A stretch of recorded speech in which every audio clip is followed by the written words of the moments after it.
We are here with the Rangleklods. What's your name? My name is Pernille. And I'm Espen. First question, what's the meaning of your name, Rangleklods? Well, there really isn't any particular meaning. It's just it's a nonsense word. So even in Danish, it doesn't really mean anything. And we just chose it because we sort of liked the sound of it. And then we lived in Berlin at the time. And we also liked the fact that people from, we just heard new ways of pronouncing it all the time. Because if you were from France, you said it one way. If you were from Britain, you said like Rangleklods, and back in Denmark, it's Rangleklods. And I just like the way that it was sort of personalized for everyone. Because if it's just an English word, then everybody knows what's the right way of saying it is. And there's no right or wrong way of saying Rangleklods. And since it doesn't really mean anything, you can also decide for yourself what the meaning is. So that's, I've heard people say that they sort of think of a weird kind of zebra when they hear Rangleklods, and someone said that it was more like, was it a type of bread or something? I don't know. Whatever. So it's really, it can mean different things for different people, and that was the point of it. Welcome to the Arezzo Wave Love Festival. It's your first time in Italy. It's our second. Yeah, playing shows.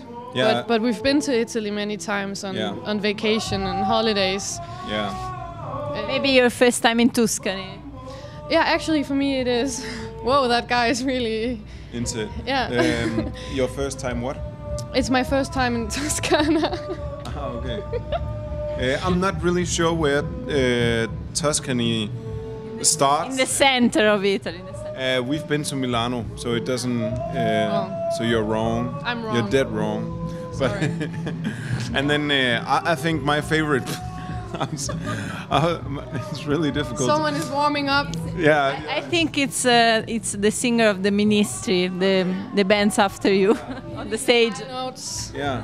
Well, my favorite place in Italy so far is definitely Sardinia, where we went on a vacation like 3 years ago or something like that. And it's definitely the most beautiful place. I've been at the Mediterranean. Yeah. And the most beautiful beaches I've ever been to. And the best food. Yeah, the best food as well. Agriturismo. Yeah. I agree with you. And how can you describe your music? It's a lot of genres put together. I think I'm gonna go all the way into the mic to avoid anything else but that coming. Okay, so it's like there's definitely a lot of electronic inspirations. I guess for most people the first thing they think is that it's electronic music, but to us there's a lot more in it. We're very inspired by 60s folk and psych rock and David Bowie in the 70s and 80s, and also some of the 90s dance that are sort of, whoa, that's not cool to like that stuff. I sort of love a few of those tracks as well. So it's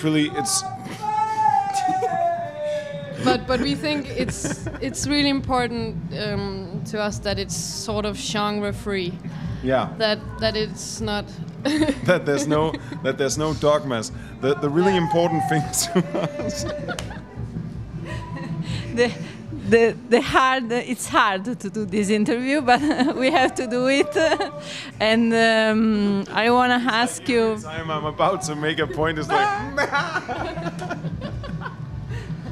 Okay, we'll try to focus. Okay, I see you on the stage. You are full of energy, and you remind me a little bit Tiga. I don't know if you know Tiga. The way you sing, the way you stay on the stage.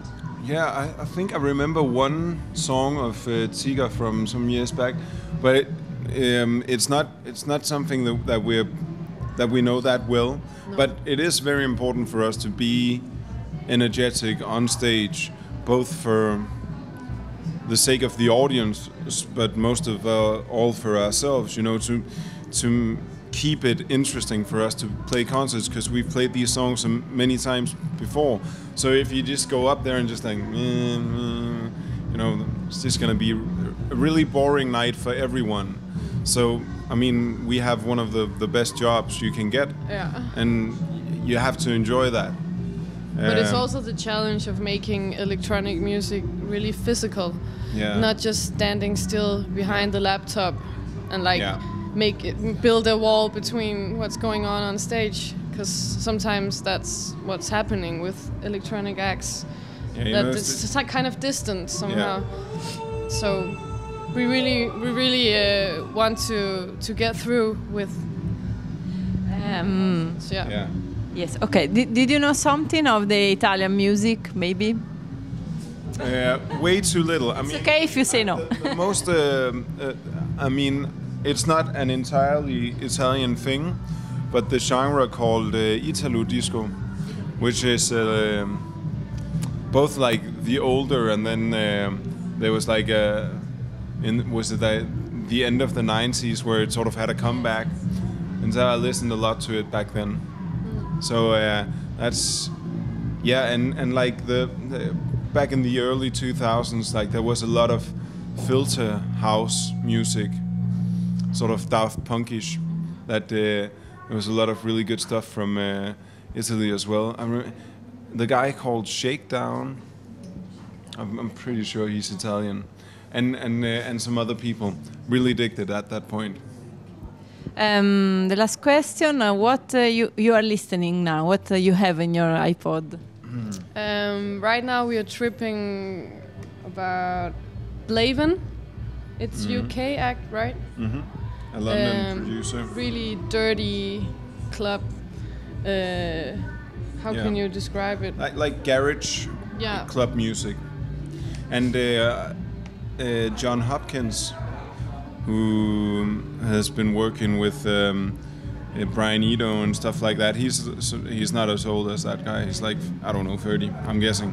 But he just released a new album. I can't remember the title of it, but that's really good.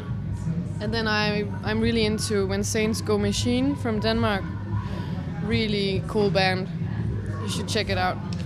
And then there's Kate Bush. You dig Kate Bush. Yeah, and you... I'm still in the closet, I guess. No, not anymore. And then a lot of other people. Yeah.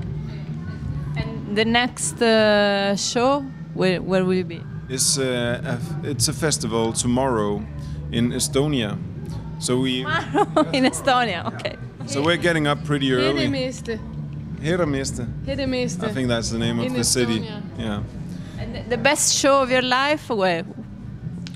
It has to be Roskilde. 2000. I would say that was the biggest experience. Yeah, but maybe not the best show. No. The best show I played was Spot Festival, another Danish festival, also last year. That was like everything just connected. But actually, I think we're very fortunate in the way that even when we think things didn't go that well, it just means that it was a good concert, but not like we've never played a concert and afterwards we're like, this is the worst thing ever. It's like, you want to quit. Yeah, never play. No. So it's like it can either be a pretty good show or a really good show. I think when it comes down to it, we really just love playing. Yeah. So, yeah. Okay, thank you. Good luck. Welcome. Thanks.